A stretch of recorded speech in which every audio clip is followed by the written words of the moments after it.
Joining me now to discuss is Texas Congressman Pat Fallon. Congressman, always great to see you. Thanks for joining us tonight. Jen, thanks for having me. I appreciate it.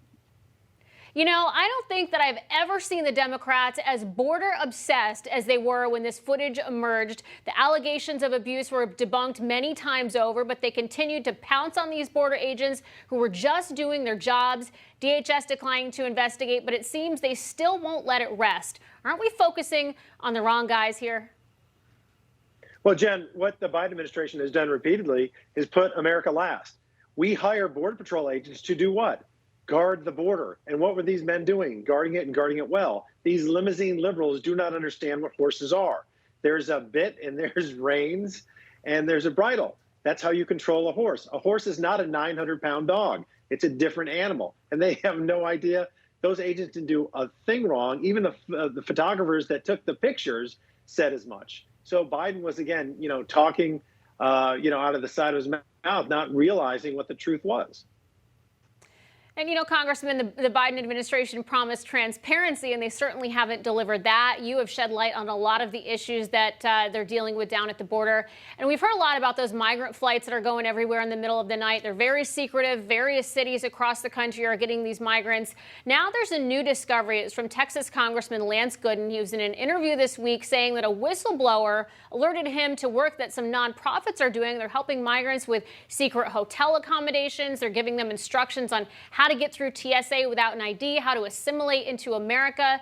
Do you know anything about this? Can you shed any light on what's going on? I mean, certainly I've been down to the border along with you. I've seen some of the stuff happening out of McAllen Airport, but this is a new one. Yeah, well, my good friend Lance Gooden did excellent work with this.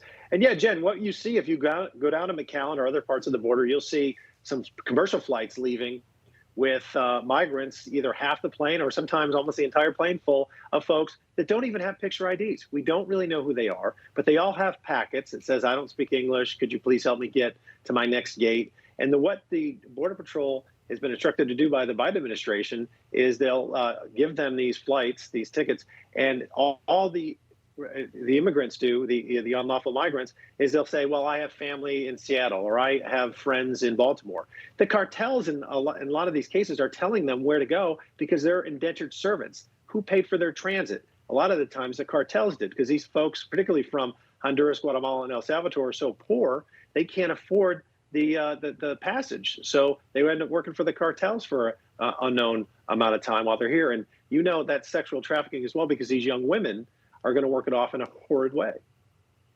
Yeah, that's right. And, you know, obviously now there's a lot of focus on the governors handling this border crisis as the Biden administration fails to do so. They turn a blind eye. They say nothing to see here. Don't come. There's no border crisis. Now your governor facing a challenger, Beto O'Rourke. What do you make of that? Well, Beto O'Rourke has proven time and again that he is for open borders. He said as much. And in fact, I filed an amendment to the National Defense Authorization Act, the NDAA, in the Armed Services Committee. And what it said, there's 59 members, 31 Democrats and 28 Republicans. And what it simply said was the border security is a national security issue. We did win the day because all Republicans were joined with 5 Democrats. But what that says is 26 out of the 31 Democrats that sit on the Armed Services Committee do not believe that border security is a national security issue. This is while the drug cartels have smuggled in, just this year alone, 11,368 pounds of fentanyl, which is enough to kill every American 8 times over, and 15,631 pounds of methamphetamine was seized just this last October, Jen. This is a national security catastrophe, and we must secure the border. So Beto O'Rourke sings from that same sheet of leftist Marxist music that says, oh, if we enforce the border, the southern border, and we can, the federal government takes responsibility away from the cartels, we're somehow being racist. That is insane. Most Hispanics along the border in Texas are joining the Republican Party in droves. Democratic State Rep Ryan Guillen just switched parties 2 days ago. President Trump won Zapata County, a border county in Texas, and almost won Starr County. So Congressman, you're not concerned about all those Californians, all those New Yorkers that are moving to your state trying to perhaps vote blue when they get there? Well, a lot of the liberty-loving New Yorkers and Californians are being pushed out So I think we still are, believe it or not, gaining net votes. But we'll re-educate them when they come here, because when you get a taste of liberty, Jen, you just you'll love it. And they haven't had that in That New is York so and California true. in a while. Every time I visit, I really don't want to come back to the swamp. Congressman Pat Fallon, thank you so much for joining us. Thanks, Jen. God bless.